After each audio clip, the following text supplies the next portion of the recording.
Hi, everyone. Hi, I hope that you're doing well.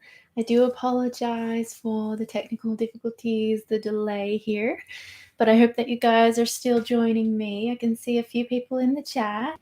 So if I look to the side, it's because that's kind of where the chat and the computer is. So I'm just going to see if you guys are doing good. Let me know that you can hear me well. That would be great if you could just let me know that the mic's okay. Okay. And I'm going to unpin this post so I can see everyone. Okay. Hello. Oh my gosh, I love seeing you guys. It's like so cool. It's like so much more real, you know? Okay, so I can see SM. Thank you for this blue love heart you have sent. Hi. And Master Spartan, hello. Rose dropped in to offer a question. Gonna make sure that I'm definitely watching the live chat. Okay. All right. So just checking that you can all hear me. Can you guys give me a thumbs up if you can hear me well? Or just let me know. Or let me know if there is a problem. But it is wonderful to see you regardless. You know, I'm so happy to be here with you. And Q&A is just so much fun because we can just kind of bounce from topic to topic and we can really just have fun with it. So, but before we begin, I want to invite you to join me in kind of arriving to this place and to this stream, even if you're watching later, just to connect to our collective energy if you would like to. When we do this and we kind of align our energy before even something like this, we allow ourselves to receive more of the information and the energy and to be in a better alignment to receive what is needed for our highest good. So, okay, and you guys are saying that you can hear me, which is perfect. Good. So if you want to join me in just taking a breath here, we're going to arrive together. So when you're ready, you can join me in just kind of closing the eyes for a moment here. And for this moment, just connecting to you and your energy firstly. Just going within, maybe noticing your own breath.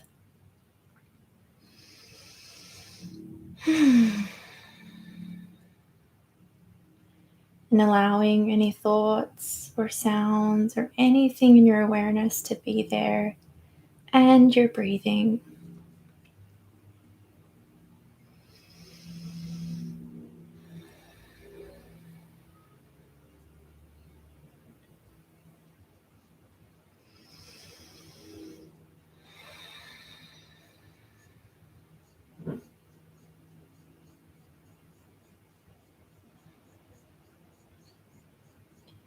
And as you feel your breath moving, you might imagine the breath will move the breath into the heart area as well.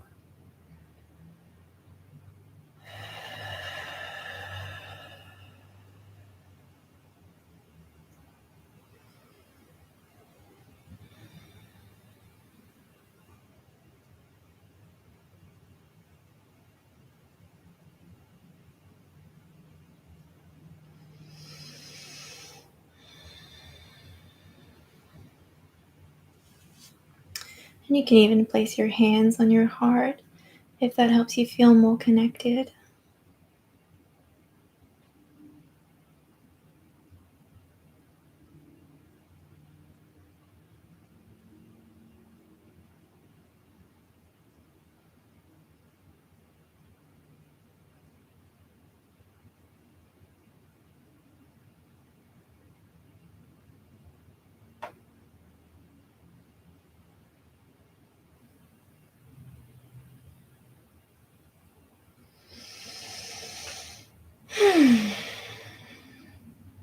And in your own time, beginning to notice the now moment once more by perhaps feeling the breath, feeling that sensation,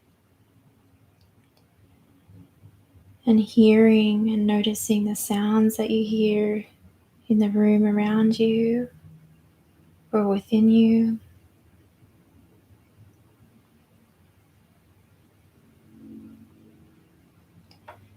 And in your own time, opening the eyes, taking in your current now surroundings visually as well, once more. Okay. All right, so hopefully for you guys, you can feel what I feel, which is just a little bit more of a centered space that we can start to connect and receive from. I do have to put my socks on because my feet are cold. So bear with me for a moment.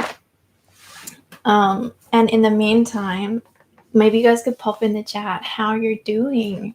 Also, remember, of course, think about your questions and pop them in too. Because I can see, well, right now I see a lot of emojis, which is great. And I'm going to grab some water. And I've already got some questions that people have put in beforehand. If you did put a question in like before this was live, before today, just please put it in again because it may have disappeared. You would think that YouTube would hold on to those pre-questions, and that's really convenient, but it actually kind of like they'll be there and then I'll go back like 20 minutes later and it will be gone.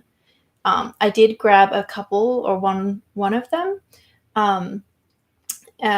but YouTube is just a bit silly. Like, what's up with that, YouTube?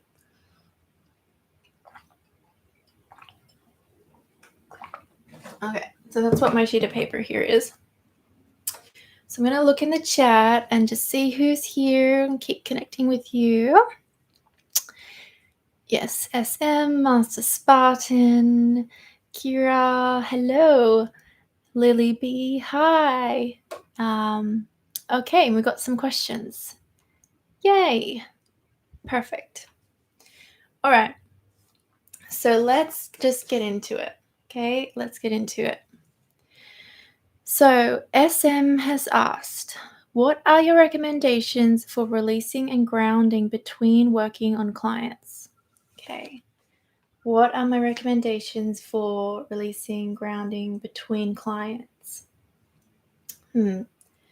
Well, you do. So my number one recommendation is that you definitely want to do that. I know a lot of people, especially like sometimes non-spiritual people who are therapists and things, this is just a little side note, are like just flat out and continuing with the clients.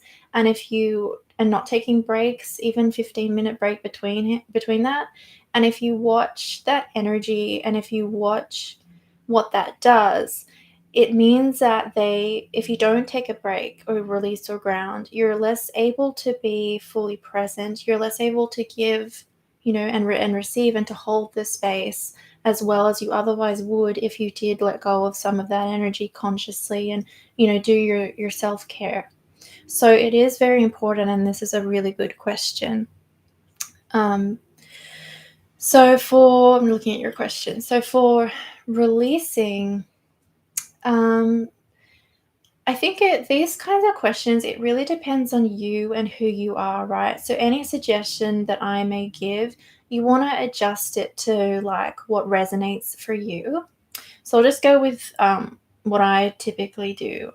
So my recommendation would be that you want to do that, that you want to have some sort of thing where you consciously release the energy. So you consciously release excess energy, unhelpful debris energy. I use the word unhelpful rather than negative because energy is really finicky with your emotional mental associations with words. So I started using the word unhelpful instead. So you want to think about excess energy, unhelpful or negative energy that doesn't belong to you, or anything, distortions, whatever. It doesn't have to be energy. Anything that doesn't belong to you and anything that doesn't serve you. And you can think of an intention that kind of covers all those things. And so with releasing, you want to have intention when you're going to do something like that, because if you just try to just like shake it off and stuff, it'll do stuff. But your intention is your instruction for whatever you're doing intuitively or energetically or even life and creating. Intention is everything. So another recommendation would be make sure that you're very clear with your intention when you do that, because it will have more power behind it. And it will be more directly giving you exactly what you're asking for. So releasing, you want to have some sort of part of it where you're letting go. You're letting go. For some people, the process of letting go, to be able to let go, to be able to release, you have to, a lot of people, especially if you're working with clients in an intuitive way, you're very sensitive, you have to actually kind of process or digest energy before you can just let it go. There's a difference between processing it and releasing it and trying to shove it away without having processed it. I notice a lot of sensitive people, including myself in the past, weren't really aware of that nuance. So I think that that's just important to talk about as well.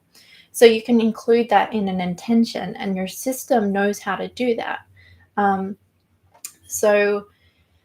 but practically, you want to do what works for you or what you like to do. So someone might like to use sage. I use sage, for example, after the session, I'll stand up and I'll get some sage and kind of say my intention to release all those things, and very consciously move the sage through my field and through the space that I'm in. If you have like a day where you have like 5 clients, it can get quite smoky, and that can be not good for your health. So you want to think of other ways. As another side note, that's what I realized. I was like, oh, I can't do this like 50 times a day, just for your health. So it depends like how many you've got. But so I'll do sage. Another way is that I'll move my body. So I'll move around, especially sensitive people. We tend to, especially if one of your dominant gifts is channeling, but even still anyone that's quite sensitive and you're using your gifts, even in like emotional work where you're not like, hello, I'm a psychic, just that level of connecting with people puts you in that certain kind of, I don't know, like weird porous place because you're giving and receiving. So you want to move your body. If you move your body, and intention will make this more powerful, you're releasing. That's why it feels good when we stretch, or you do yoga or whatever. You're releasing stuff that doesn't need to be there. You're reawakening what needs to be reawakened.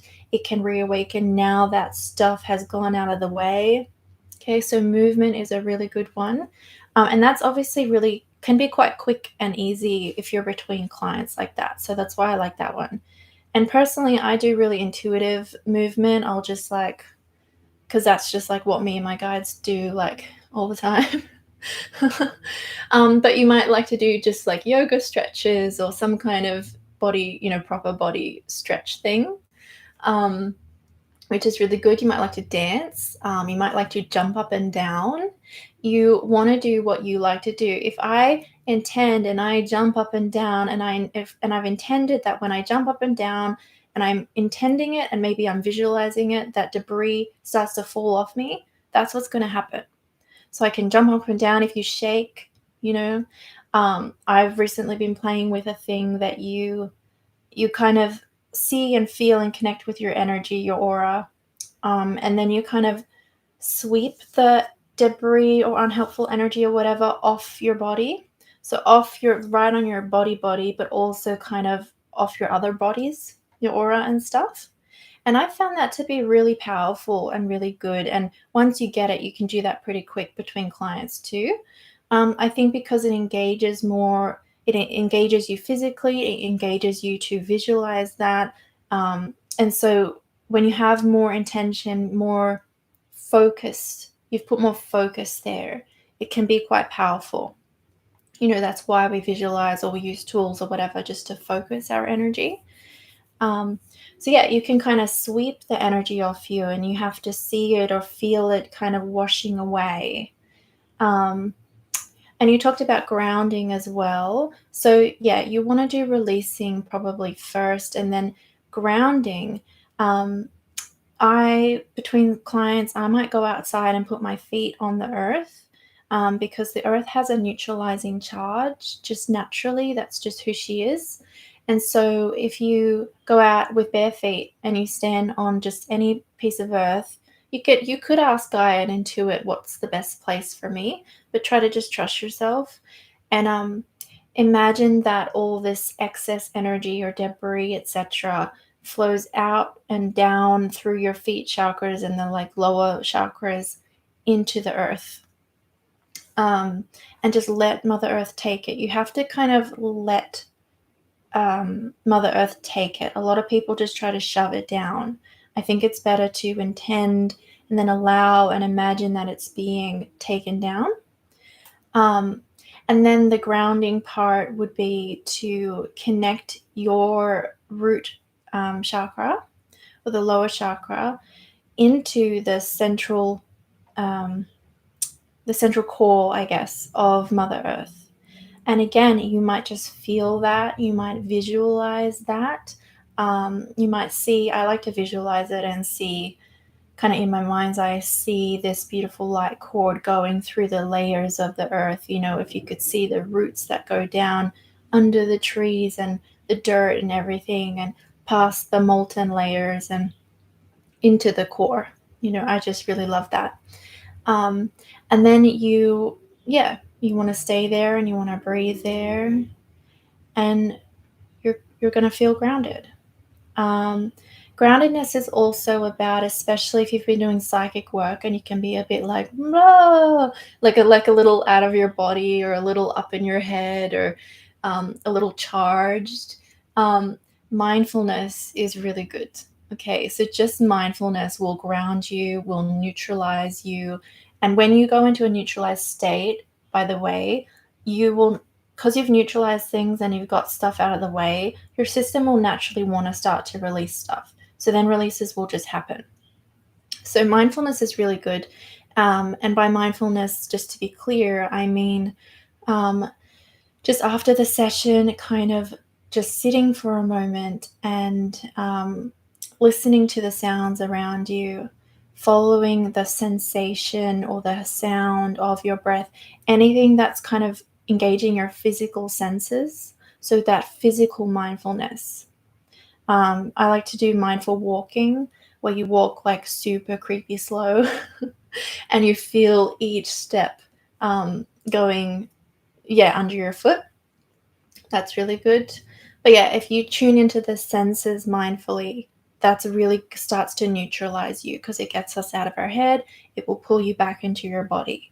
And then, whatever you want to do from there. So those would be my recommendations. And I agree that it's really important that we do stuff like that. So then you're fresh for the next person that needs your help. So I hope that answers your question. I'm going to see in the chat if that was sufficient. Okay. Yay. Okay. I hope that was helpful, SM. Okay, I'm going to move on to the next one. Kira is asking, can you please talk about how to stay peaceful while having clairsentience? I try hold space or protect my energy, but sometimes feel confused. Okay. So, how to stay peaceful whilst having clairsentience? I mean, part of that question, I'd be curious about what's confusing you exactly. My impression is that you're getting a lot of clairsentient impulses, so you're getting a lot of energies up in your space, and it's hard to stay peaceful. So clairsentience, just like any other psychic gift, is going to ask you to be able to hold your own peaceful center. And you're right that it's easier said than done at times, especially if, for example, if an environment you're in is not good, if you're very new to it, if your gifts are having a period where they're very like online or, doing stuff, you've gone through a healing and you're awakening a little bit. But how to stay peaceful whilst having clairsentience? I do think it applies with all the clairs, all the gifts, and I think it is about finding that peace within yourself. And then learning and learning and learning and practicing and practicing and practicing holding that peace inside yourself, that centered peace in you. There isn't really, like, I wish I could give you a magical answer that would just like fix it, but there isn't really anything than that we can do. As you mentioned, we can kind of do other things to protect our energy, to do protection things, keep your vibration, just generally keep your vibration high. Obviously, those things are going to help, but you can even feel not peaceful if there's high vibrations around you, just because maybe your clairs are too open. I don't like the word too open, but if they're, when people say, or when I accidentally say that things are too open, usually it means that we're just not in our body enough. So we're getting a lot of information coming in because we've gone like into psychicville, like too much. So you have to learn to hold your peace. That's the answer. You have to learn to hold your center. And then on top, as you said, you can do certain things to do protective, like shields and things, and to make sure that your life, your space, your thoughts, your emotions are all as high frequency and or balanced, even if you just go for balanced, that you can. That's going to help you. So as far as holding that peaceful center, it is a practice. It's basically like all things that we want to become within ourselves. We have to start practicing that energy that we want to be. We have to start, for example, saying, I am peaceful, or I am always peaceful. So even if I'm clairsentient or other energies are going on, I hold my peaceful center. Think about if you could, like, flick a switch and become this peaceful, however you want that to be. What would you be feeling in those moments? What would it feel like? Would you feel calm? Would you feel rested? Would you feel like little touches and flickers of your clairsentience, and things would be a bit magical, but you wouldn't feel overwhelmed and you feel peaceful? You want to imagine that so that you can be tapping into the frequency that you want. So I might just sit and say, I am peaceful, my space is clear, my clairsentience is at a healthy level, I trust in my inner peace. Something like that.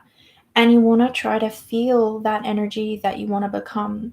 To build these new energies, we have to actively feel them inside, which I know is hard when you feel so the opposite, or like you've never even felt that feeling before, and that's why you're asking or struggling. But what you do is you start just saying it and imagining it, and then what happens is you start to attune to the correct frequency. And that frequency is in every particle of life, because we are all one, and the frequency is available to you right now, is what I'm saying. You just have to learn to attune to it. And the more that you practice that, the easier it will start to just become real for you. You'll start to, oh, I actually do feel a little bit of peace in this pretending way that I'm imagining. And then I think when you're able to hold your center, it's not going to be, I don't think your clairsentience is the problem. Like, you're not going to have, oh my gosh, it's clairsentience that's making me unpeaceful. That's not it. It's that you need to hold your center and that peace, and find that peace inside of you. Because when I have that, I'm down with clairsentience. I'm like, oh, hello, energy, hello. If it's a low energy that I don't want to be down with, I can respond. I'm like, okay, time for you to go, and respond appropriately, like clear, or like do whatever you do. And I still have my peace here. It's going to be a practice. And if it's been a real struggle, you might have to practice every single day for 20 minutes a day. But I promise, if you do that, just nothing can happen other than this building, right? Because that's how it works. So I hope that was helpful. You know, and I do understand as well. Like, obviously, I'm very sensitive, and I had to end up finding a home in myself, no matter what, and then from there, clear what's like too much or what's not helpful, what is not a good energy to be around you right now. From there, I can respond to being gifted. You know. Okay. Okay, so let's have a look.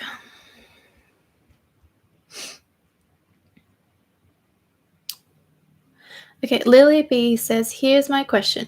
Do you have any specific meditation practice? Do you always do heart-focused meditation? Okay. If you're asking, do I personally have a specific meditation practice? Do I personally always do heart-focused meditation? The answer is I do all kinds of meditations. I do whatever I feel like I want to do at that time. I really love mindfulness. I do a lot of mindfulness because mindfulness has been such a challenge for me in my past, given my experience with trauma. Mindfulness is like the opposite. It's like, instead of dissociation, it's presence. And mindfulness brings, when you're into presence, it brings peace, which I love, right? It puts you into the isness. Okay. Lily said that's her question. Yes, I'm glad I understood. So what meditations do I do? I do slow movement, intuitive movement, I guess you could say, is a form of meditation. We got to remember that meditation takes many forms. So I kind of do these moving ones that probably look a bit like Qigong, that just my guides kind of sort of directed me to do. And that's really good. And movement meditation is really good if sitting meditation is feeling hard that day, or it's also just nice, it's nice for your body as well. I do movement meditation. Sometimes I'll do like super slow yoga, and that's almost meditation. And then I love guided meditations by like Tara Brach, for example. She's got like ones on the heart, ones on just being in the isness and the presence of the God force. I do ones on like manifesting sometimes, like focusing positively on your day. So a lot of different guided ones depending on what I feel like, because they're just cool. I did one with like about horse energy the other day because I love horses and felt like I needed that. And I do a lot of just music and then just sitting. And I always start in my heart because for me, that makes me feel safe and ready to be still. I think that's what it is. It's kind of like the doorway to be ready to be still. And then I do a lot of watching your breath. And I know that there's probably a name for that meditation, but I can't quite remember what it is. So watching your breath, watching your thoughts, just coming back to the breath, that continual coming back to the breath. And what else do I do? Sometimes I do weird stuff that my guides suggest that I do, like meditating with them, but they're doing a thing on me, or we're in a garden, stuff like that. But yeah, I try to meditate. I meditate every morning for at least 10 minutes. Sometimes I'll just do a grounding one, and I keep my eyes open with the mindfulness one, and I'm just trying to arrive into my day. Because sometimes that's a challenge, being quite psychic and stuff, especially in the morning. If I have really intense dreams, I have to do a movement one to get back in my body fully, for example. So meditation is, you need to do what you want to do. Don't make yourself do it. And if you don't want to meditate that day, maybe you see if there's one that looks cool and that you actually would want to do.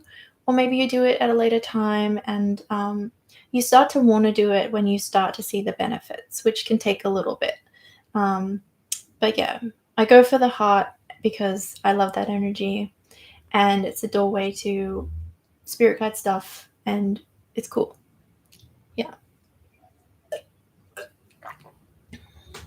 Yeah, Lily said, I was asking because I was wondering if there's been a specific ones that affected your psychic development. I've heard it's good to do it every day. Yeah, yes, it is good to do it every day because meditation is trying to teach you to stop being in our heads and to come into our center. Just so back in the body, just being in the body and not living from the mind. That's when you're in the present moment and you can hear the birds and you can feel what you're holding or something, you know? Um, that's when we're actually living. And when you're living like that or you're breathing like that, you're no longer feeding the thoughts in your head that are connected to charged emotions. And so that's why meditation has so many healing benefits, because it starts to neutralize our energy and bring it back into harmonization. And we start to sit here and live from here, in the still point here, you know. Um, as far as meditations that affected my psychic development, um, hmm, I can't say I've done any that really was like, oh, psychic development. What's really affected my psychic development is actually the ones that actually you could say the ones that put make you come back home to your body. Because which sounds a bit like you wouldn't think that's how it works, but when you come back into your body, you become much more powerful psychically, because it's different than just mentally receiving the information. We have to start to hold frequency in our body. And so when I started to come back into the body through mindfulness and all of that, I was able to work more closely and in a very much more real, visceral contact way with my guides and my energy, and then my psychic stuff would enhance. Also, being in your body and is telling you're telling your nervous system it's safe to come back now, like it's safe to be in my body. And that tells your psychic system, okay, it's safe to take in or allow in more awareness of the universe, to take in more stimulus, because psychic information is more stimulus. And if you're floating around outside of you, you're doing that because there isn't room to be in here. So, and you probably have heard people say this, if you want to be more psychic, be in your body. When you start to be able to be in your body and be calm, you're saying, yes, I have room for more stimulus, like more information. And your guides also are going to trust that if they like tap you on the shoulder one day clairsentiently, you're not going to faint, because you've already kind of softened into the space. Okay, I hope that makes sense. Yeah, but there are heaps of you can also do psychic development meditations. And I would just look on, there's a great app, Insight Timer, for that kind of thing, or YouTube. Just, make sure that you resonate with the person's energy and that they have a good kind of loving energy in them. And just try things out and see how they go. There's heaps that are like, open your third eye, blah, blah, blah. But you want to balance that with, where am I at in relation to my ability to be in my body and my nervous system. There's no point opening yourself up super psychically and doing 3 third eye meditations, and then you're just going to get overwhelmed if your system isn't ready. But that doesn't mean don't do it. It just means do a little bit and see how it goes. Okay, so having a look, I just got to scroll up a little bit here, guys. Okay.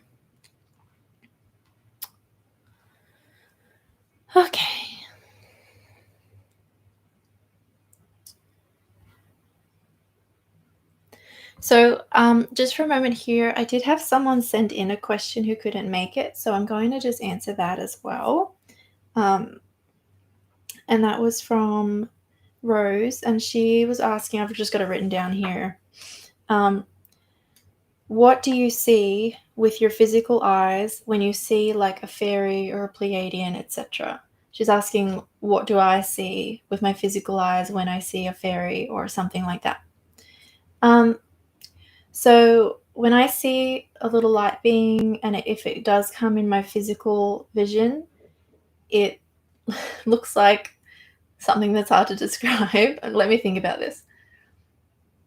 It will just, like, I'll just be sitting here and it will just appear like here-ish, and you'll see this light come over here and it will just like float along, and it basically looks like a little light, like this big maybe, just floating along. And I'm sure if they would stay still, I could probably see more form or something. But the ones that at least that I've noticed around me, go quite quickly. So it's almost like as soon as I see that, I'm like, oh, hello. They just disappear before your eyes. I do think that they're passing through. I do think that sometimes if I'm like, ooh, my mind could get in the way a little bit, and that's why it kind of disappears, stuff like that. But basically, I see a little light. It's usually like a yellowy, whitish, maybe it's like whitish with maybe some yellow or gold with it. I've seen some larger kind of silvery looking ones that look a bit see-through. And have more of a form. Those were some little Arcturian, or I don't know, like another kind of weird, smaller elemental. And they'll just appear, and you'll just be like, hello. And then they disappear quite quickly. But again, maybe that's just because of my reaction. Yeah. And as far as like Pleiadians and things like that, my guides, my physical clairvoyance is still developing, right? So I have a lot of inner clairvoyance and I get a lot of visions and things like that. Like it's on, but the physical is still developing. And I think that it has a lot to do, and this is for everybody, it has a lot to do with where you are relative to that and your how much your nervous system can handle. A lot of people are like, I want to see a Pleiadian in my room. But if you saw a giant person, a glowy person appear, and you have stuff in your nervous system that isn't healed, you might react badly, and your guides love you, so they're not going to do that. Your system loves you, so it's not really gonna, you're not kind of allow yourself to see that. So I've seen my guides in more of a form of like an ethereal shape as far as the physical side of it, like moving lines and things and colors coming and going and flashes and things like that. And I think that they're just working with me to get there to a place where there's more physical clairvoyance. But that's also not one of my stronger gifts anyway. But there's definitely been more physical contact with them. And I think that that's where I need to do some work on allowing that to happen, because it's still a bit weird. I hope that makes sense. But as far as like seeing like the Pleiadian or the fairy, my Pleiadian guide, in my inner vision, she is beautiful. They're very tall, at least the Pleiadian that I've seen and worked with. They're very tall, very slender, looks like a bit like me. And what I always notice is that their skin is like translucent, but it's like shimmering and it's got a glow around it. And it's just the most beautiful thing that you've ever seen. And their eyes are shimmering and kind of almost have like water in them. And they often wear a robe, and yeah, always long hair if it's a feminine guide. Yeah. But I remember really noticing their skin is just, it's like a skin of a ghost, but it's like of a fairy. It's beautiful. Yeah. So that would be my answer. Okay. So let's see what you guys doing. Hope you guys are doing well out there. Okay. Master Spartan has asked, I used to heal my traumas like identified shame and emotions with life during my awakening period. Now I struggle and rely on parts work. Oh, I understand, I think. Would you be able to see why this has become a struggle? In my awakening, I was identified and able to disidentify into isness.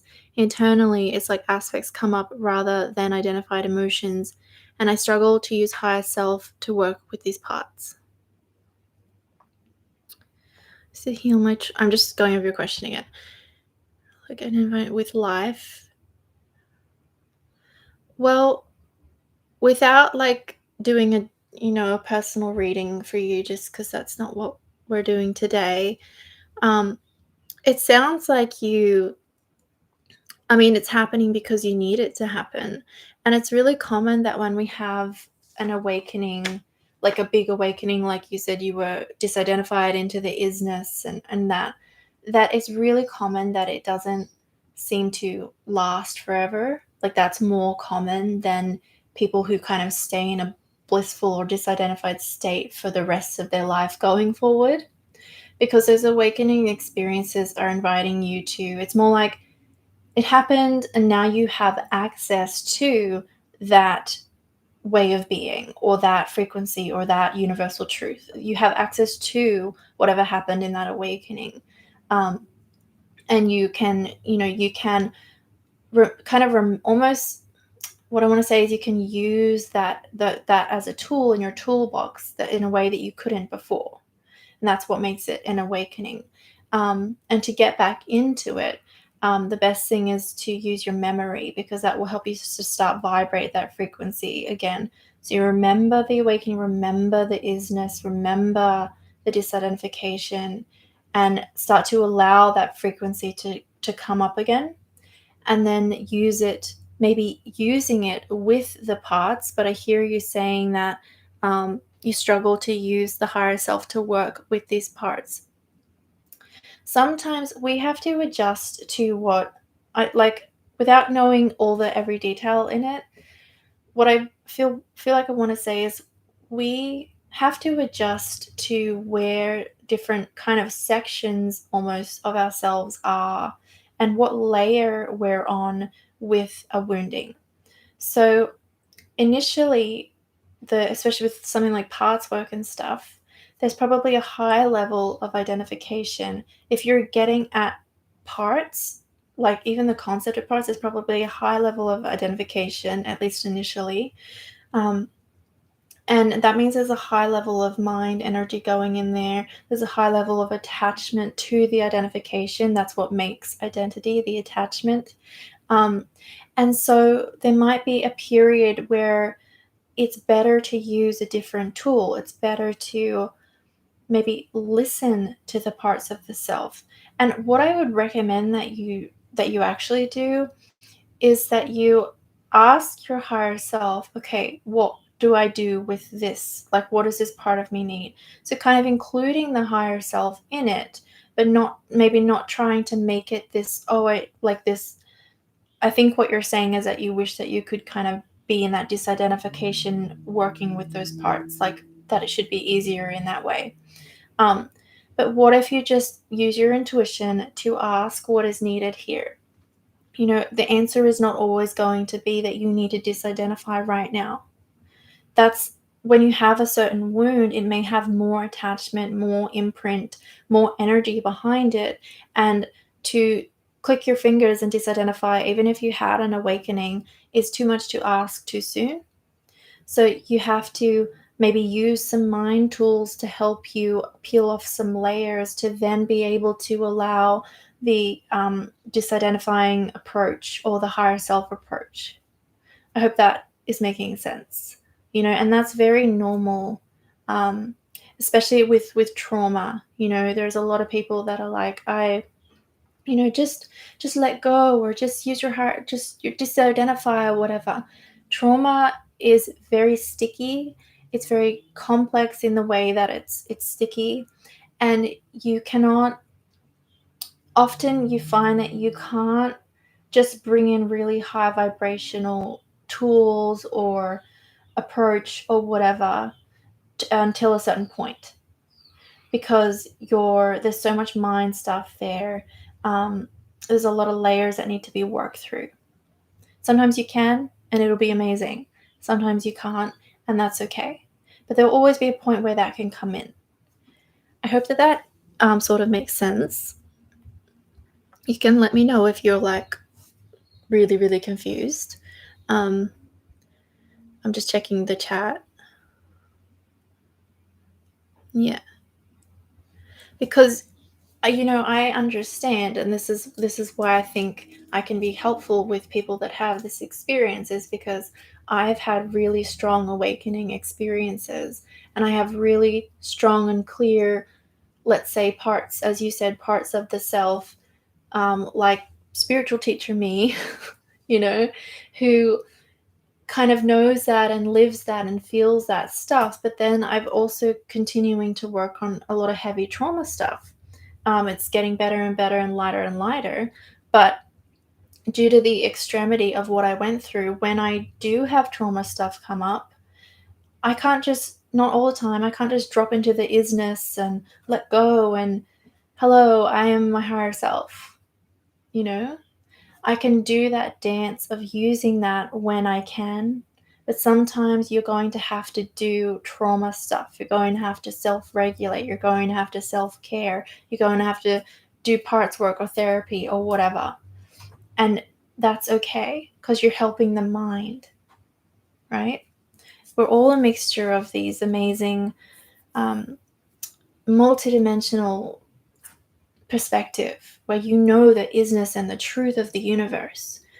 You do. But you still get wrapped up in your challenges, and you still get identified, and you still get attached, and it's all perfect. It all has to be okay.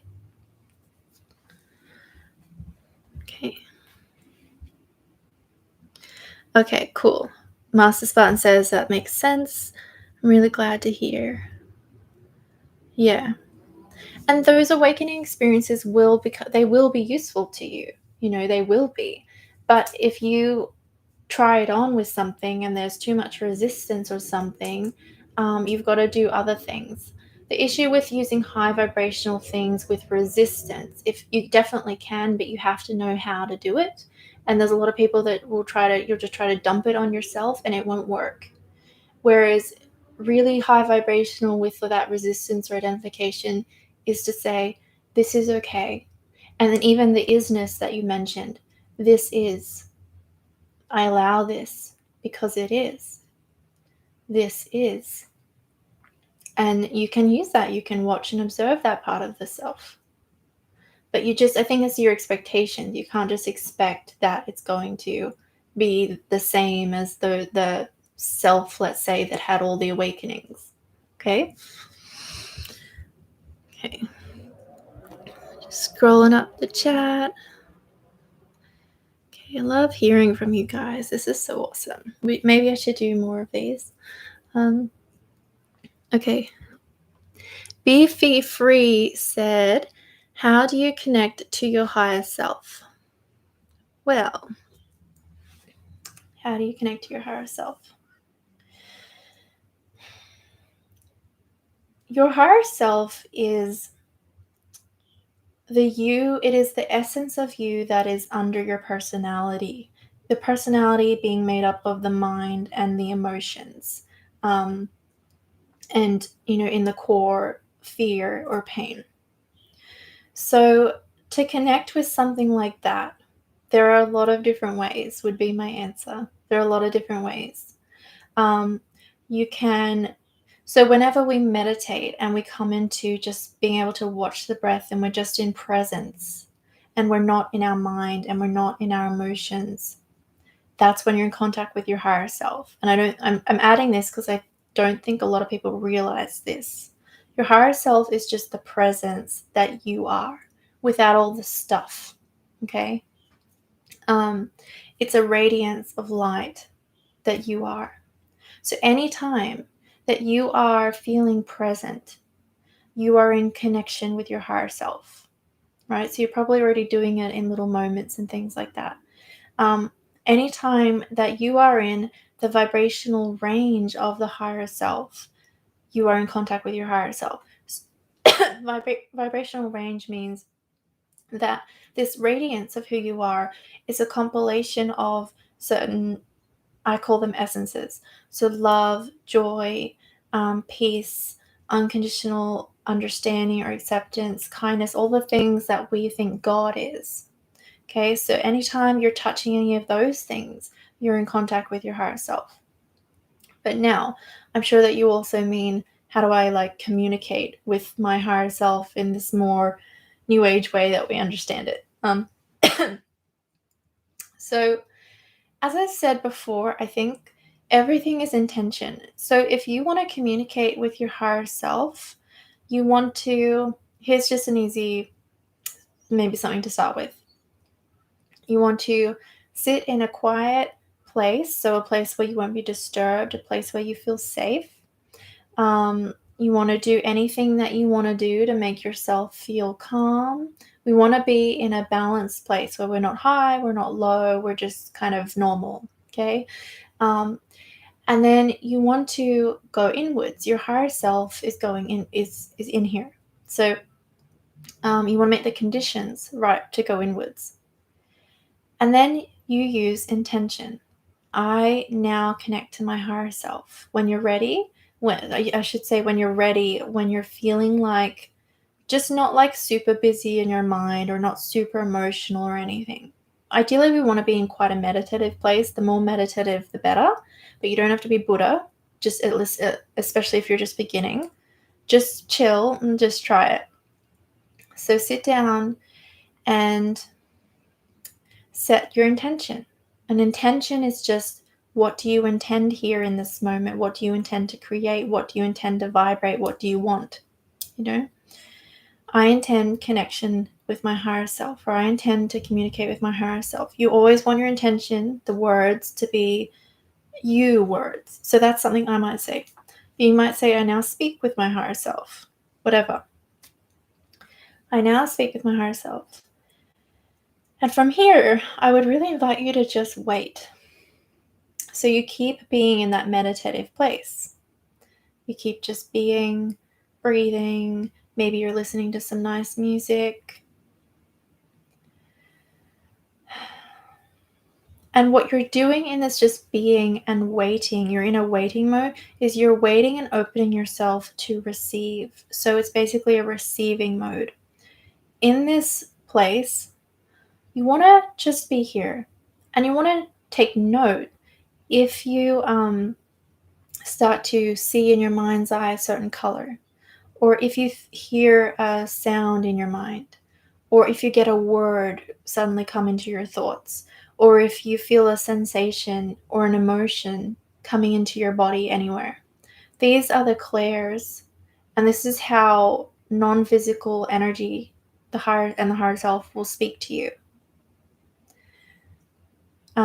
So you want to be in this place, and you want to just be allowing that and watching that. And if something happens, just take note of it, bring your attention to it. Try not to like grab it really hard and like, oh my God, it's going to go away. Just watch it. And if you focus it, bring your focus to it, it will probably get a little bit bigger because your focus is instruction. It is energy. It is power, I should say, or magnetism. So that blue thing might get a little bit bigger. And these are the ways that something like the higher self speaks. It's non-physical by nature. So it might be a little bit weird at first. And you want to just take note and just practice out. And maybe you do just 5 minutes, maybe you do 20 minutes. And then just maybe you make a little list of what came to you, if anything did. Maybe nothing did. But you want your expectations to be just okay, because it's like a muscle that has been unused for a long time. A lot of people sit down and do something like this or try to connect to their higher self and nothing happens and they give up.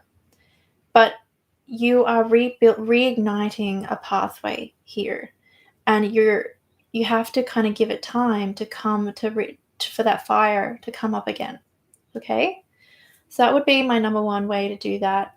Also, anytime you're connecting to your heart is the doorway for the higher self. So you might also start that practice by coming to the heart first, just intending or listening to music that makes you feel compassion and beauty and love or gratitude, anything like that. You can also put out into the universe or say out like to your guides or your higher self, I'm ready to communicate with you guys. I want to communicate with you. Can you please communicate with me? And be open to, you could say, I want some signs, or please send me a dream. Please send me synchronicities, and do that as well. And you're really going to start to open up in that way. And that gives your team and your higher self more opportunity to communicate with you. Okay, so just check in what we think about that. Yeah. But meditation is the doorway for anything intuitive, I think, because it clears you and it allows you to be in that receiving. So I would start there. Okay, Amy Lee Vibes says, my telepathy and empathic abilities have been so strong lately, it's starting to get hard to know if anxious feelings are mine, for instance. Just yesterday I told my partner out of the blue that the giraffes were sad at the zoo, and 2 hours later I found out that one had died. And I also feel the pain from the trees around me. How do you differentiate where these feelings are coming from? The answer is practice. It's practice, and there are a few ways that you can do that. One is, or maybe the core thing is, that you need to be really clear on what you and your energy actually feel like. And the best practice that I've found for this is to go somewhere where you can be alone and feel safe. So just your room and no one's home, or like in nature somewhere. And you want to kind of just sit in your energy and set an intention to know my own energy, or know the difference between my energy and something else. Set some helpful intention and invite your spirit guides to help you learn as well, as part of your intention. If you want, that would be good. They probably want to help you.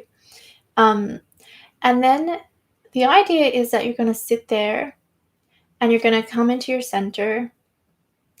And once you feel kind of centered and kind of like level, I want you to just notice what you feel.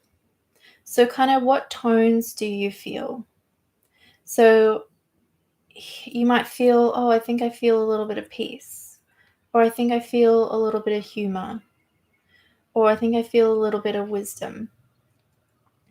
You might get impressions also that help you answer this question, like clear impressions.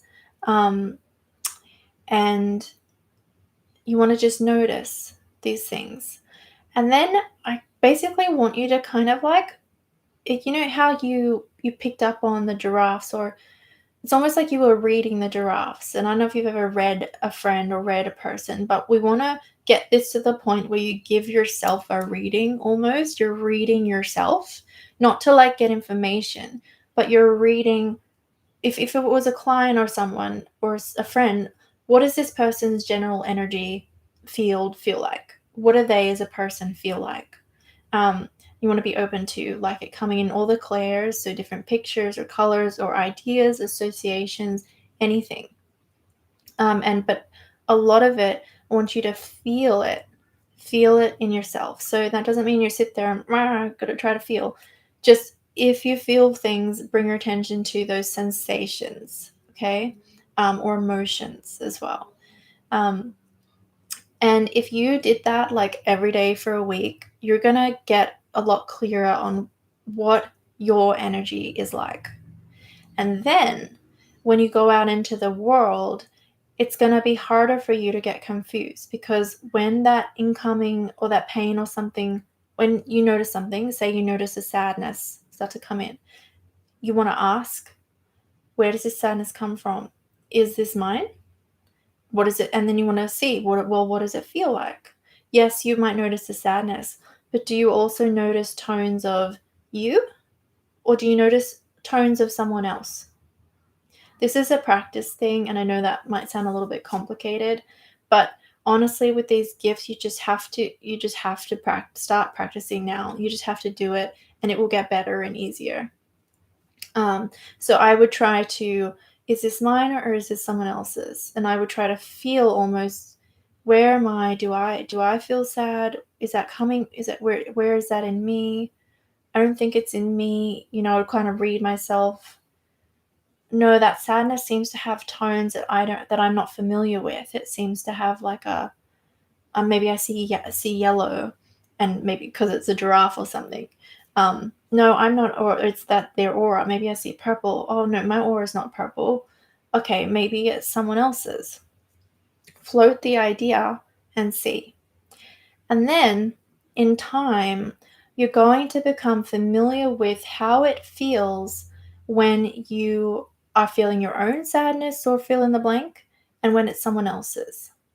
Just like in time as psychics, we learn the difference between the feeling of the energy, or the feeling of what behind the energy of when I'm making stuff up in my mind to get the answer, or when it's actually spirit's voice telling me something, when it's my ego or when it's intuition. So you have to start to feel, when is it my energy and when is it someone else's energy. And the only way you're going to get the actual answer is through practice, probably making mistakes. When you make the mistake, like you did, and you found out, oh, it was the giraffe, try to remember how it felt, and try to make another mistake so you can remember how it felt. This is how it feels the times that I'm taking on someone else's. This is what it feels like when it's someone else's stuff. No, that doesn't feel like when it's my stuff. It feels like that time that it was someone else's stuff. So you start to build this little bank in your mind about what it feels like when it's someone else's. I hope that makes sense. Yeah. And then you can think about, yeah, no, that's all. I hope that makes sense. Yeah. Perfect. Amy said, thank you. Needs to stop always assuming it's coming from her. Sit down and be still. Yeah. It's a practice. It's probably a lifelong practice. I still will pick up things and think it's mine for a little bit. And it's, it's just part of our path. Okay. Just having a look at the questions, you guys. You're all so lovely. Thank you so much for coming. Okay.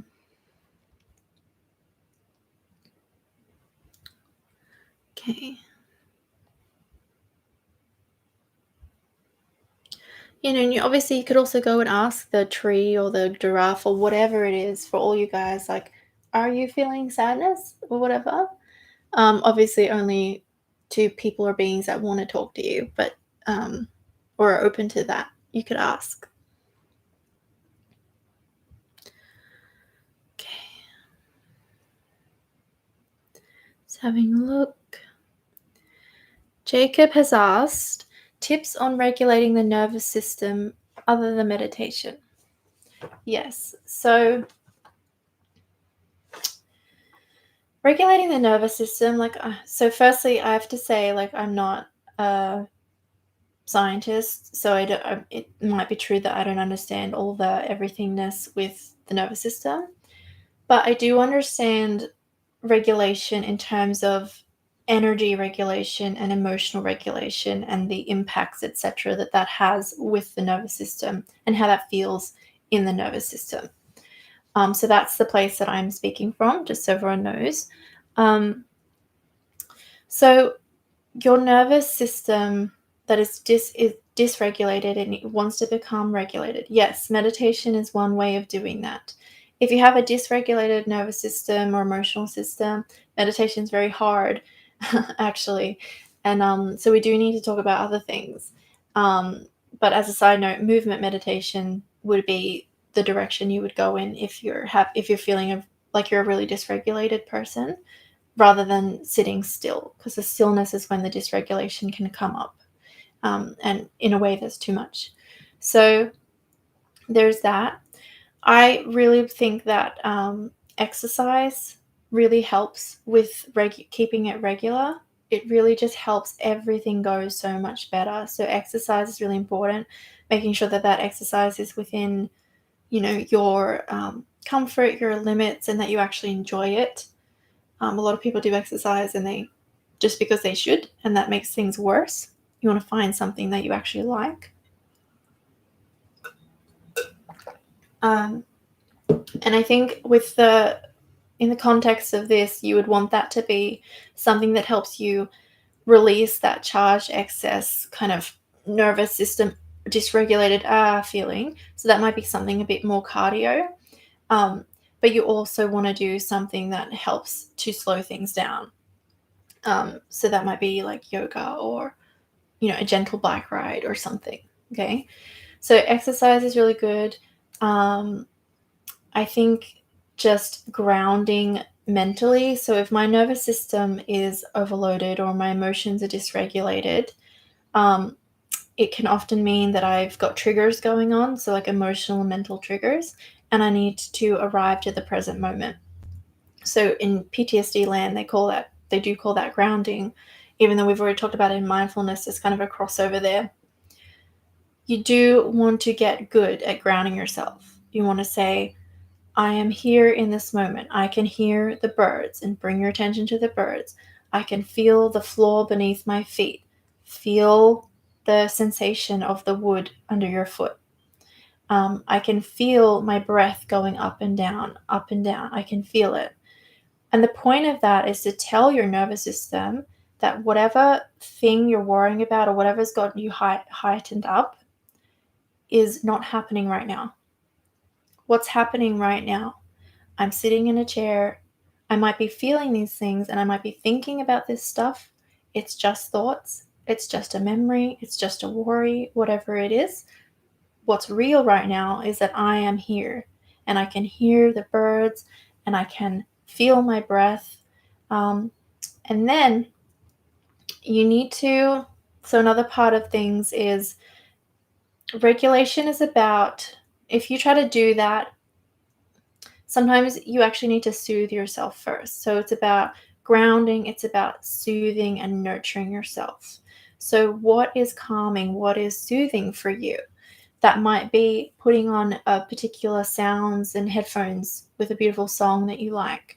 That might be binaural beats or EMDR sounds. I found EMDR, like sounds, just sounds, not actually doing the process, is very calming, very regulating to the nervous system. I'm doing this for those of you who don't know. Sorry, it probably looks really weird. EMDR is a trauma healing process used by psychotherapists, and what's involved is bilateral movement.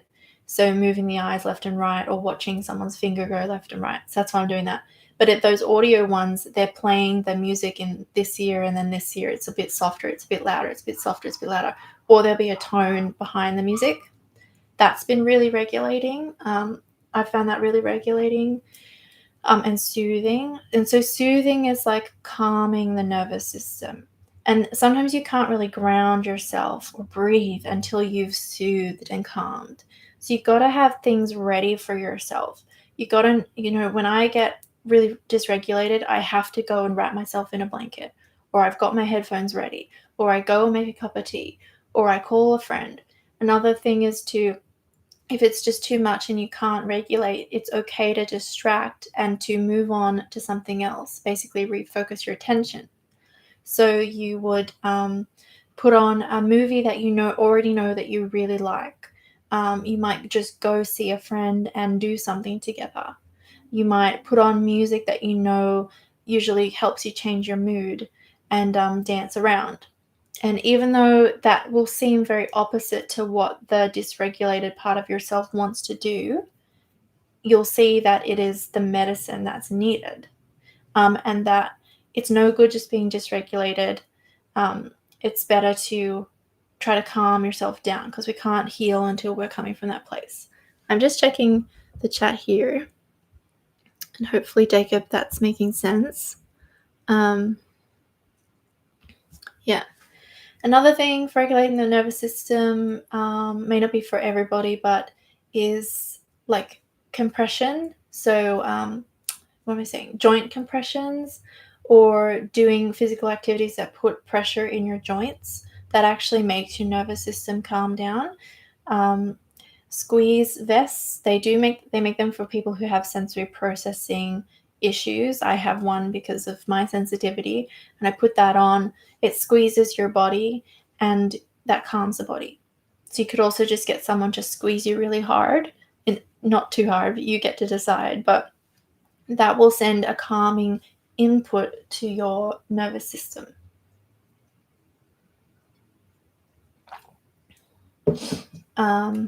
Yeah, and obviously eating foods that aren't dysregulating. So even I've noticed that if you eat grounding foods like potatoes, things that have come from the earth, that can help as well. So you wouldn't want to eat like sugars and stuff. Okay. Okay, menagerie. Oh no, I want to say that word. I can't. Menagerie of magic. Hi, Becc. Hello. Any meditation tips for people who don't have a mind's eye and can't visualize? Yes, that's a great question. Well, I think that you could just follow the sensation of the breath, maybe, like meaning bringing your attention to that and really consciously feeling that. I can just feel the breath. Maybe you put on music and you just that is calming and kind of meditative, and you just listen to that. You don't have to be able to visualize to meditate at all. There are a lot of visualizing meditations just because that works for a lot of people, I guess.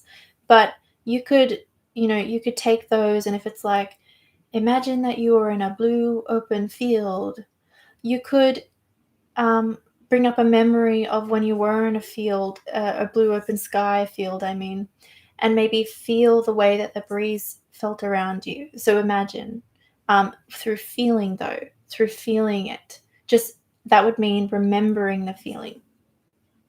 Okay. Yeah, so any of those visualizations, like I'm just thinking about how to put this. Like if I had to imagine the color red, but I can't see red, I wonder if when you see red in the world, if you get a certain feeling from it. I wonder if you tried, if there was a feeling from it. Because everything is just, it's a vibration, and then it's expressing in different forms. Okay, so you're not limited in that way. Yeah, so feeling, hearing, just use your other senses, also just intending, I just intend fill in the blank visualization, and trust that it's done. Trust that it's done. Your intention is strong, or just knowing, I'm just again using a example. So visualize the mother goddess before you. Just know that it's there. Just, okay, it's there. You don't have to visualize, okay? So let's see.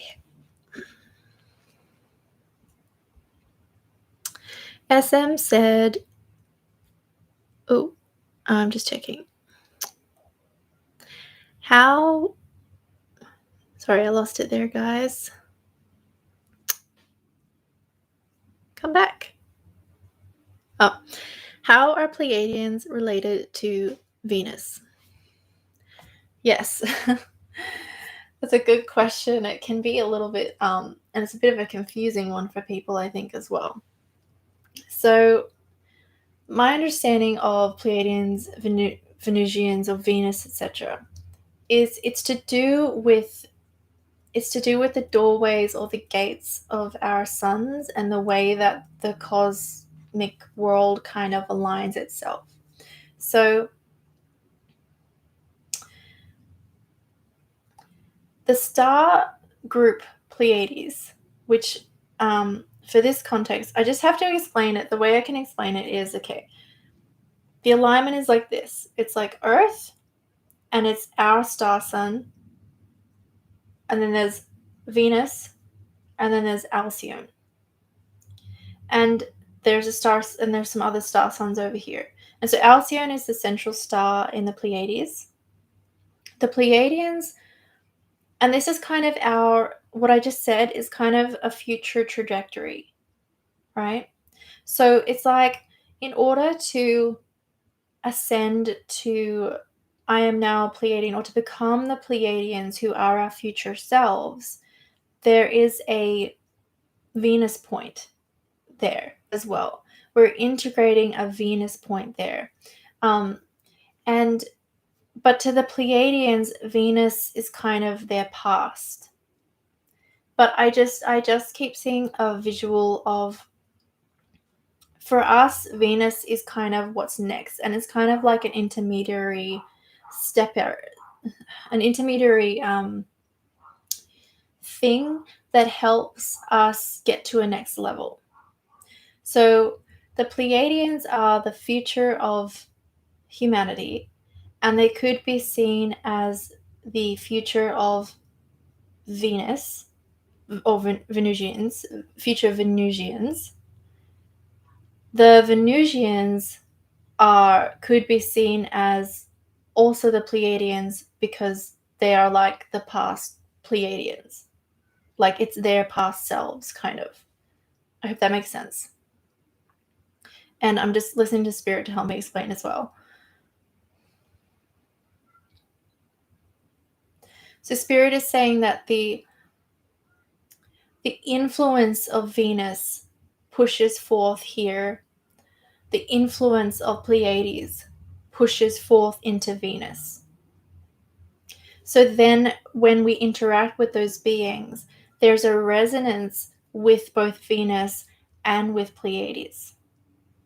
And so we can be a bit like, what? But that's kind of what happened. I hope that makes sense. Yeah. Yeah. Okay. Yeah, because Alcyone, the Pleiades and Alcyone is where we want to go, where we want to get to, and without time is where that's our future self. But Venus is like a middle place. But there's also been an old Venus as well, which is even more confusing.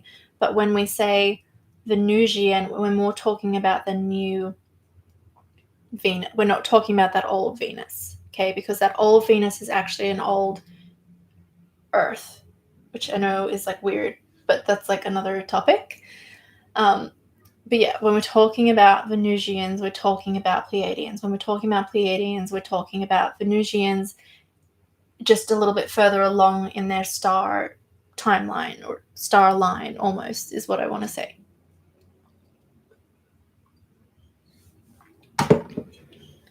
Okay. Future Venus as in Jupiter, SMZ. Well, there isn't a future Venus. There is, as far as I believe, you might be referencing this, the language of, if we put things into the context of spheres, working with the spheres of the Earths and the planetary bodies, which I don't want to get into too much because I am not an expert in, in that at all. But you guys obviously know, I bet you've been watching Gigi Young, who is a beautiful expert in that kind of field. So if you want more information about this, I would recommend her beautiful channel. But future Venus as in Jupiter. Yes, I think what I'm trying to say is yes for that. Except obviously you wouldn't call it Venus. Venus is weird, okay? It's like acting as it's acting as a gate to help us process that higher light. But there's also this thing where the planets were switched, and it's all a bit complicated. But I hope that makes sense. Ultimately, we're on a good trajectory. We're off to Pleiadians. There was an old Earth that we would perceive now as Venus, but there's also like a future Venus that is the Pleiadians' past. It's so fun, right, guys? Okay. I'm just checking the chat for any more questions, you guys. Twinkle says, can you sense the theme of this group? I think can you sense the theme of this group watching you now? The theme? Like a theme that you guys are struggling with or that you're focused on? Probably.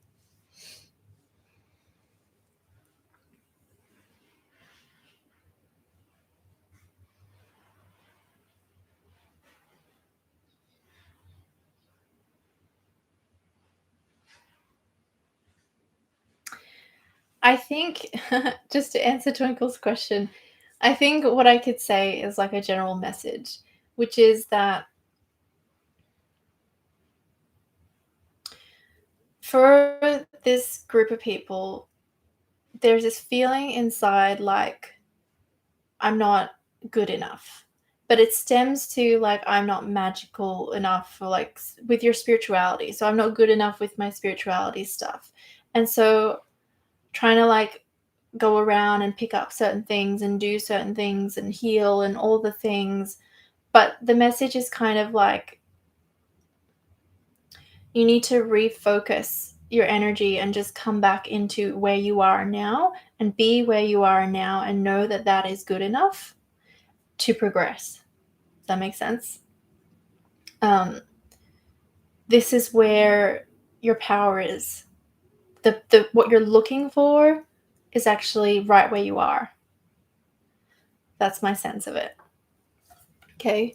Yeah, just like you guys are actually super magical, but there's that lack of trust in that. I think the word I might use is like a self-doubt. And that makes sense. But what you got to do with that is you got to find it's kind of like surrender. Like you have to just say, I may not be where I want to be yet, or things may not be how I want them to be yet, but I'm here and now and go from there. And with some trust and belief from there. When you do that, the energy that you're wasting or the sort of focus that you've been giving over there gets pulled back into here and where you are. And therefore, you're more powerful and you can act now. Yeah. I love that. And the guide's saying, like, to remember that the journey is inside of you. Like, the journey is you. You are the journey. The alchemical path to getting to wherever you want to go is you. We can have, like, there's nothing wrong with looking around at things and applying them and all of that, but you have to constantly be bringing it back to you as you are. And a lot of us do this and we kind of just stay out too long. Come home. Okay. Okay. I'm just going to see if we have got more questions. Yeah.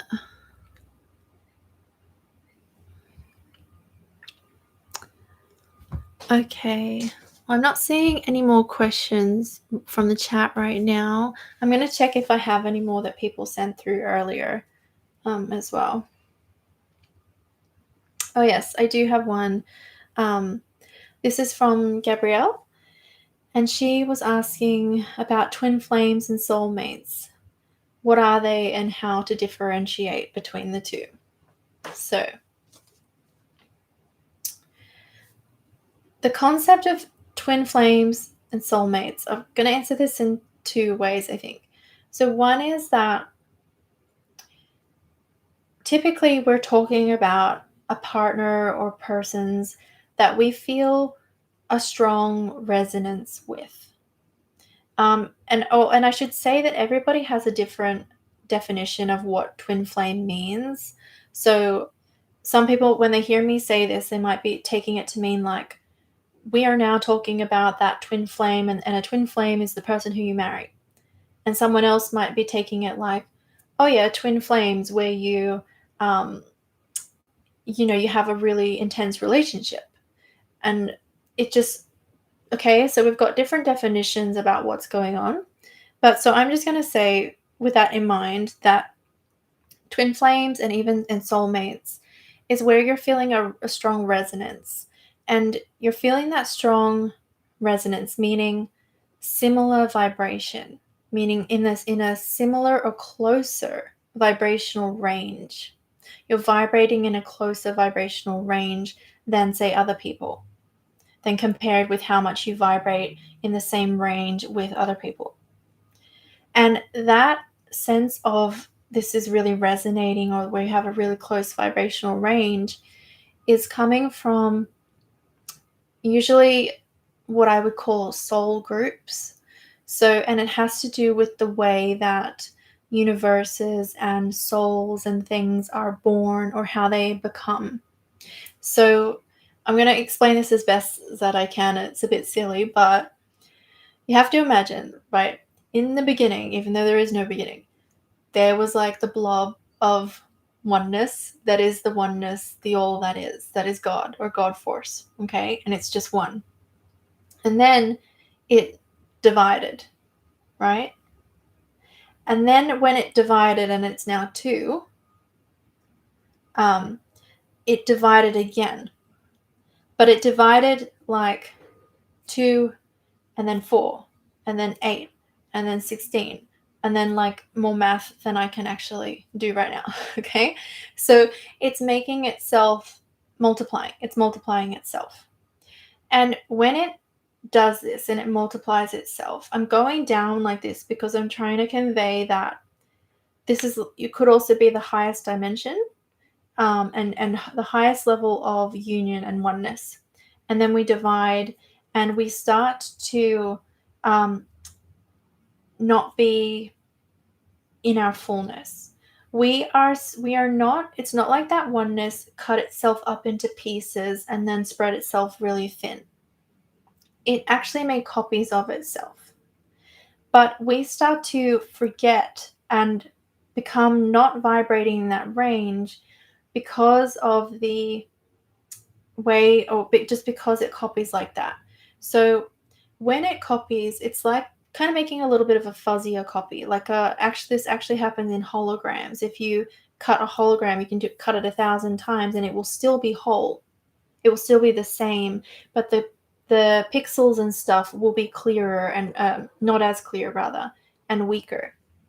And that happens because of, not so much because you're being divided into little pieces and you can't remember who you are, but because of the distance that starts to become, the vibrational range. We go into different densities and that distance grows and it becomes harder to remember and to be clear about who or what we are. So in this division process, somewhere along here, some point, I was created, or you were created out of one of these now mini blobs, many blobs, right? Okay.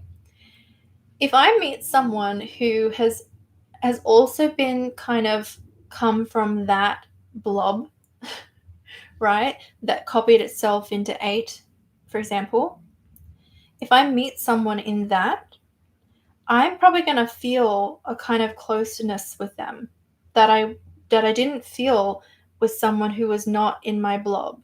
So maybe someone that was heaps further away, or heaps further away, right? So that's what I mean by a soul group. You are of one of the same essences. Okay, I hope that makes sense. So when I meet that person, we because of the way that we're structured, we're actually vibrating in a similar vibrational range, or more similar than other people and other things. So when I meet that, I feel intense resonance. And when people feel intense resonance, things can happen. They want to be with that person. Why? Because we're all here to become union. So you and the things that are in vibrational resonance, they magnetically attract because of the nature of the God force that we each are.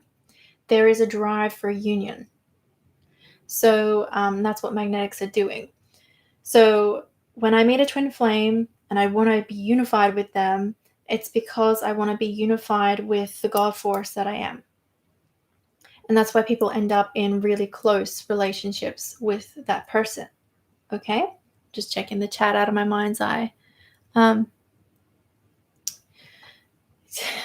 SM said, I wonder if the group chat came from the same blob. Yeah, maybe. I mean, but yes, like, so there would be certain magnetics and resonances out of the myriad of possibilities that there are that bring a group of people together. So twin flames is when you meet someone that's very close to that dividing point, and you really feel that, and you're really magnetized. And I would say the same about soulmates. To me, they're kind of the same thing. But this is the other thing, and Gabrielle was asking how to differentiate. The thing about a twin flame, so you could say what we've been talking about so far is soulmates and inclusive of twin flames. The thing about a true twin flame, so not a lot of people's concept of when they're talking about twin flames now, they're talking about what I was just saying. They're talking about anyone in that kind of soul group, and therefore I would call it like more like soulmates. A true twin flame is extremely, extremely, extremely rare. And I'm going to explain this in the best way that I can, which is that Yeshua, or Christ, when he was incarnate, and Mary, with whom he was partnered, they were twin flame. And that had so much to do with so many high, amazing vibrational alignments and magnetics and things like that, that when they would become one, there would be union.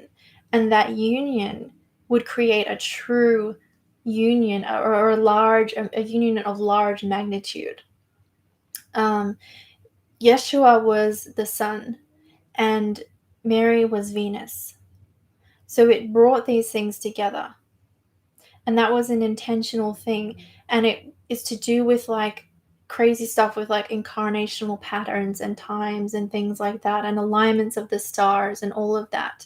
And where those soul blobs are. Okay. Another thing that I want to point to that about twin flames is, in my own experience,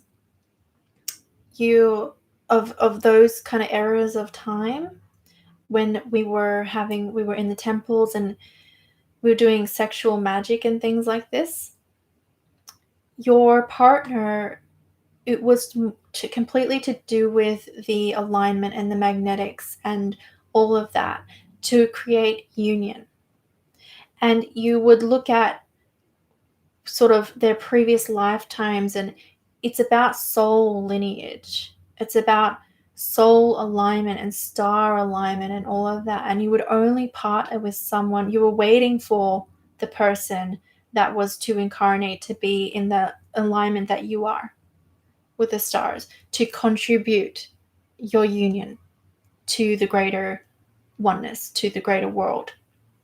And I remember kind of the process of like finding your person and stuff like that. And it was very strict and very just completely to do with spirit and stars and incarnations and previous lifetimes and stuff like that, that helped you work out what vibrational stuff is going on and what magic could be done here, or and what is in alignment with God. So in that sense, that's a twin flame to me. Okay. I think that when people are having these intense experiences, I think that they just are really meeting people with that soul group. And that twin flame union, though, that I'm describing, not of the magnitude of Mary and Yeshua, because that was like, had so much universal God force driven behind it. But similar to what I was saying about me finding my partner in that time and all that, these kind of unions, true union of twin flame, do happen. They can happen. And when those happen, it is different than a soulmate one. And the only way to tell is, I don't think that there really is a way on the surface to tell. The way to tell is a lot to do with the energy and the alignment of the stars and the alignment of the lifetimes that have been lived, and who of the soul. You'd have to know who is this soul and who is this soul, right? And that does happen, and it creates a beautiful union for themselves and healing for them in terms of becoming unity. And that is a gift, just as all of our healing is, to the greater collective. So, yeah, and it becomes unconditional love. Unity is, through unity, there is always love. And it's a coming home to, it's a completion. It's the completion of what we're doing here. But that doesn't happen. That you have to be very complete in completion by yourselves. It's not about completing each other, even though by coming together you make more completion, and you do complete each other in that way. You're complete in yourselves, and then there's just a harmonic and a synergy that happens when you come together. Okay, so that's what I would say about that. I hope that makes sense. Okay, just checking the chat. I'm just going to see if there's any other questions from you guys. No? Okay. Well, I'm not seeing any other questions. So I guess I'll get going soon, but I want to tell you all thank you so much for being here. This is such a beautiful time. I love Q&A because it's like so interesting. We can just talk about whatever we want to talk about, and I can directly kind of help you guys, which I love. So thank you for being here, and if you're watching at a different time, thank you for being here as well. Before we go, I want to just share with you guys a couple of things that are pretty cool. One is that I have a light language play shop coming up that I would love for you all to attend to. I call it a play shop because I didn't want to call it a workshop, because it's not work, okay? We are going to learn how to do your own light language, learn your light song. Everybody can do light language. Everybody is a walking, living light song. That's who and what you are. And your light language is an expression of that. And when you learn how to express that light in the form of sound, and light language is basically a sound healing that you can give yourself, you will change your life. I have seen light language do so many cool things, move blocks just like really easily, really awaken people. I think just because it's so direct. But yes, I would love to see you guys at this play shop. I'm going to put it in the link. I think it is in the links below this. And it will be really fun. Learn your light language, learn how to use it and benefit your life and your body as well, and play. Okay, it's going to be really cool. I also want to tell you guys that if you could please, if you haven't already, sign up to my newsletter, because that way we can stay in contact, especially with everything that is happening with social media being censored and alternative news or people channels being censored. I would not want to lose contact with you.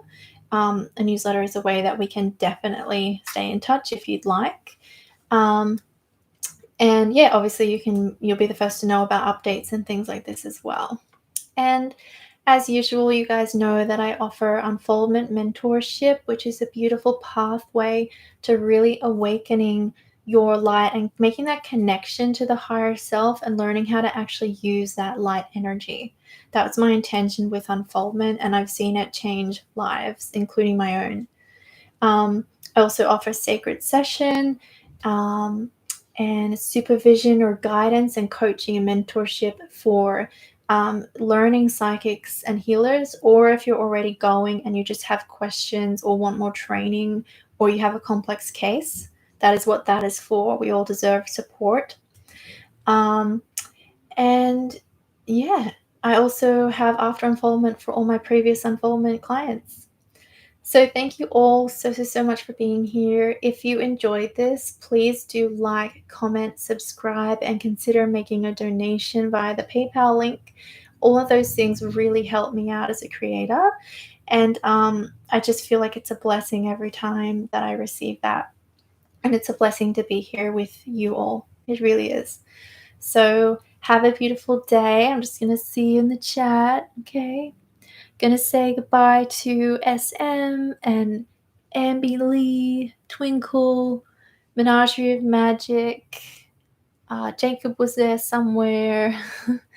Oh, hi, Laura. And Stephen Jenkins. Hi. And Master Spartan, Kira, Lily B. All you guys have made this happen. And everyone at home or who's watching later, I'm sending each of you love and blessings, and I hope to see you soon.